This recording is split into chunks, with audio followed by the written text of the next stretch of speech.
ዛሬም እንደተለመደው ስለ ተማሪዎች አብዮት ሲነሳ ብርቱና ስሙ ገናና ስለነበረው ስለ ባሮ ቱምሳ ላውራችሁ። ቪዲዮን ኮፒ ሊንክ ፎሎ በማድረግ ጀምሩ። ባሮ ቱምሳ በወለጋ ክፍለ ሀገር ጊምቢ አካባቢ ነው የተወለደው። ወላጆቹ ተከታትለውም ስላረፉ ታላቅ ወንድማቸው ቄስ ጉዲና ቱምሳ ወደሚገኝበት ነቀምት ከተማ ሄደና እድሜው ለትምህርት ሲደርስ የመጀመሪያ ደረጃ ትምህርቱን ነቀምት ተምሯል። ሁለተኛ ደረጃ ትምህርቱን ደግሞ ወደ ቢሾፍቱ በመምጣት ኢትዮጵያ ኢቫንጀሊካል ኮሌጅ በሚባል ትምህርት ቤት ሁለተኛ ደረጃ ትምህርቱን ከተማረ በኋላ አዲስ አበባ ዩኒቨርሲቲ በመግባት በፋርማሲ ተምሮ ተመርቋል። በጊዜው የተማሪዎች አብዮት እያየለ በመጣበት ጊዜ መሬት ላራሹን ጨምሮ ተማሪዎች የሚያነሷቸውን ጥያቄዎች በሰልፍ ሲያንጸባርቁ ተሳታፊና መሪ ከነበሩ ሰዎች ውስጥ ይመደባል ባሮ ቱምሳ።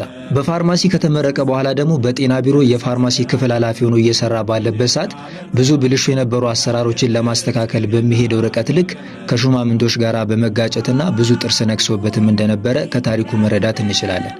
ባሮ ቱምሳ ኦነግን ከመሰረቱት ሰዎችና ከሚመሩት ሰዎች ውስጥም ብቻ ሳይሆን የድርጅቱ ምልክት እንደነበረም ይነገራል።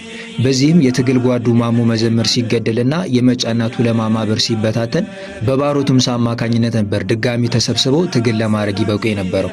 ሌላኛው የአፋን ኦሮሞ ቁቤ በላቲን እንዲጻፍ እንደዚሁም ደግሞ ተደራሽ እንዲሆን ከነ ዶክተር ኃይሌ ፊዳ ጋርና ከነ አብዱላይ ዩሱፍ ጋራ በመሆን ብዙ ስራዎችን ሲሰራ የነበረ ሰው ነው። 1967 ዓ.ም ደግሞ የፊውዳሉ ስርዓት ወርቆ ደርግ ሲገዛ አንድም ለኦነግ ከለላ እንዲሆን፣ ሁለት ደግሞ ጥያቄያቸው ሁሉንም ብሔር ብሔረሰቦች ያካተተ እንዲሆንና ሁሉንም አሳታፊ እንዲሆን በማሰብ ኢጫት የሚባል ድርጅትን መሰረተ። በዚህ ድርጅት ውስጥም ብዙ ስራዎችን እየሰራ ኖሮ በኋላ ላይ ወደ ሐረርጌ አካባቢ በትግል ሄደው አብሮት ትግል ውስጥ ከነበረ በዶደቻሳ ከሚባል ሰው በተተኮሰ ጥይት ህይወቱ አለፈ።